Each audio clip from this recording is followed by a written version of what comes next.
language.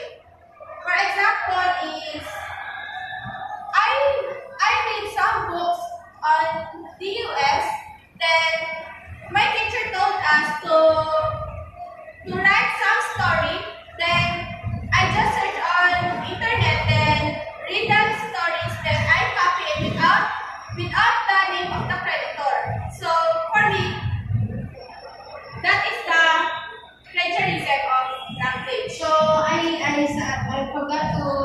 forgot to discuss about the summarizing, interpretation, and translation. So summarizing, you just cut or get some important details. And unlike the paraphrasing is you change the sentence but the same thought.